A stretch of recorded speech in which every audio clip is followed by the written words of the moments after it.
Hi there. Today I'll be doing my presentation on my housing crisis. I've got an audience of my mom, my aunt, my dad, and my friend Greg is filming. I guess my dog is here too. So, ready, set, go. So, to start off, the housing crisis is an issue that the entire nation is experiencing, especially in California. When thinking about it, we're in the Bay Area. Bay Area is known for having wealthy and intelligent people, tech moguls, and being a place for creation and innovation. Yet, we struggle with this issue of homelessness and the housing crisis. Both past and current local state governments have really have really put in a strong effort, but struggled in this public policy regarding housing. They've put all their efforts now, though, towards providing a better future and a better quality of life for the future generations. This will become evident while looking at the contributing factors of the development of the housing crisis, who and how it affected these people that were in the housing crisis, in addition to the naysayers' opinion. On my first slide, I'll be discussing how the housing crisis developed. First started with poor governmental decisions.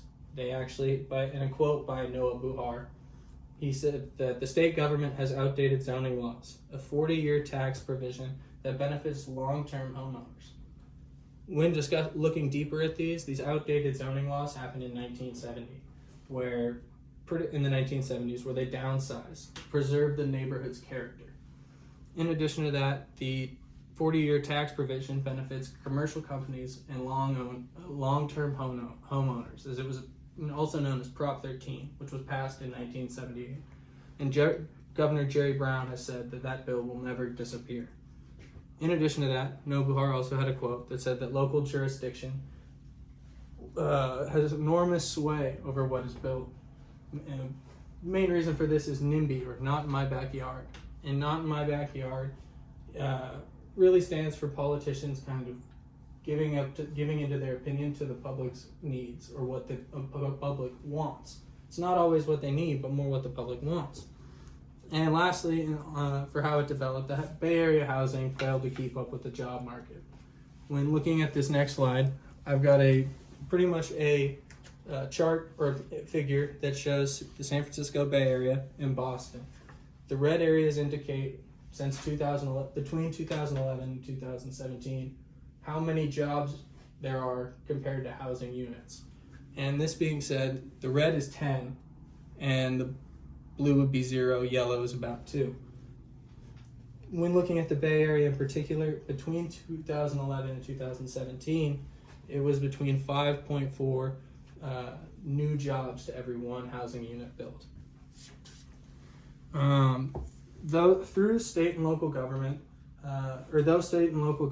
have failed many of their local citizens through having restrictions or laws that limit the progress of society going forward, there are people who have found a way out, who have found living in poverty or living in a situation where they've been affected by the housing crisis or working with it, where they've found a way to share their story and make an impact.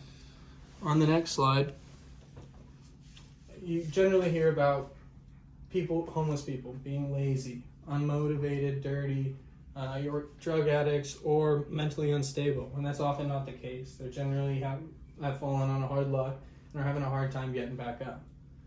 Usually those other symptoms of what are perceived homelessness, those are symptoms of it. They're not really what starts it. San Francisco Mayor London Breed, she grew up in poverty. She grew up and was born and raised in San Francisco. She saw how it affected people. She moved around a lot. And when she became mayor of San Francisco, one of her biggest initiatives was to pretty much help with the homelessness, help with the housing crisis, make sure that people are taken care of in her city. Another story is of a homeless man named Todd, who in 2009 lost his job while working in the financial news district in San Francisco. And he had a hard time getting a job, either because he was overqualified, or he was too old, or they didn't need someone of his abilities. And he sent out over 800 resumes. Over 800 resumes. Went to pretty much used 1 week trial memberships at gyms all across San Francisco so he could shower and shave and get ready and look presentable for these interviews.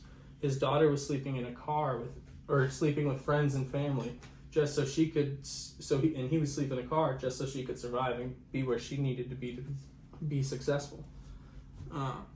He said in an article to Thien Nguyen saying homelessness is a full-time job, and that's true.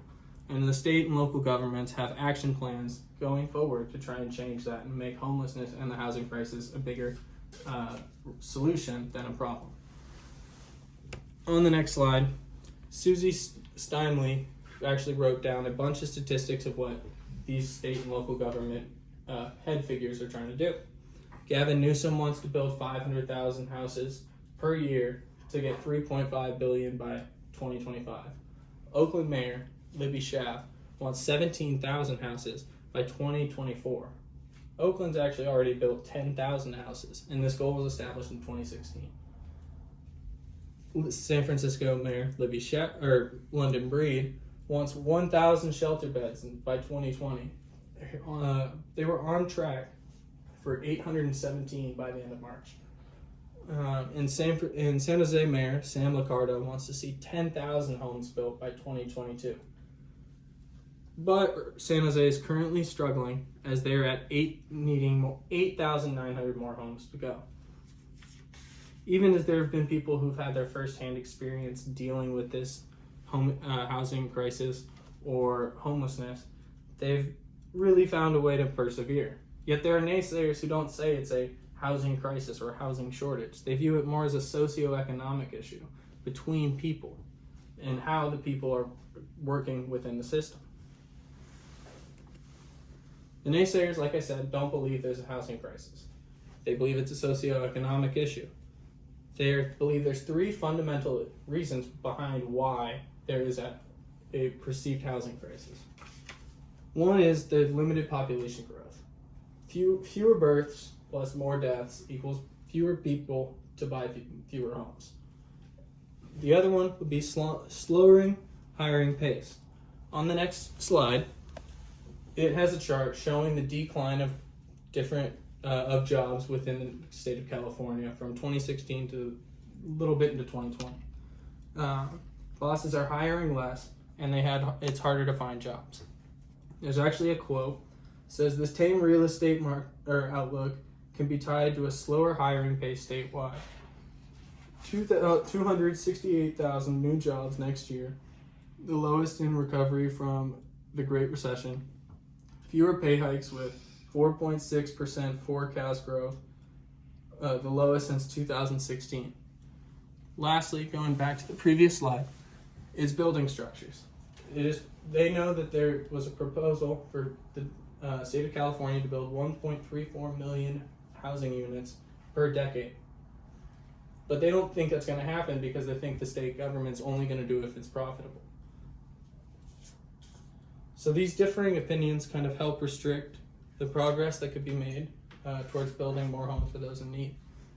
As described by my previous evidence, the efforts have been made to improve this housing crisis, but there still needs to be more work done. Both past and current state and local governments in California have struggled with the public housing issue, or public policies regarding housing. However, they're trying to focus their efforts towards improving the quality of their life for future generations. This will become evident after evaluating the contributing factors that led to the development of the housing crisis, the who and what the effects were for those people affected, as well as the naysayers' opinion. So my call to action for everyone that's listening is that you look at your housing, when next time you go to vote, look at the housing bills, understand what they mean, because they can affect either you or someone that you genuinely care about. And also to spread a little bit of awareness about homeless people. Thank you.